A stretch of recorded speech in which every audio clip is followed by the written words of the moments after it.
Bonjour les hérétiques, aujourd'hui j'aimerais parler de cet animé qui est à Outbreak Company, qui a été écrit par Ichiro Sakaki et qui a été produit par la production Phil. Pour l'histoire, nous allons suivre les aventures de Shinichi Kano, un personnage devenu otaku car il a été rejeté par son ami d'enfance, qu'il aimait. Un jour, il se voit offrir une offre d'emploi qui consiste à répondre à 100 questions. Dans cet emploi, il pourra mettre en avant ses connaissances sur les mangas, les jeux vidéo et la culture nippone. Suite à ce test, il va à la rencontre de son nouvel employeur.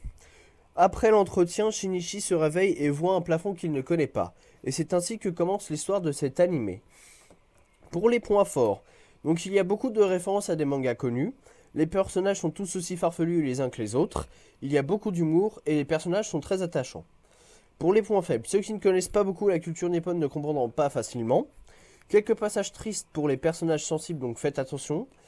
Donc maintenant je vais vous présenter les personnages. Alors il y a Shinichi Kano, c'est le héros principal. Otaku inconditionnel, il s'habitue très vite à toutes les situations.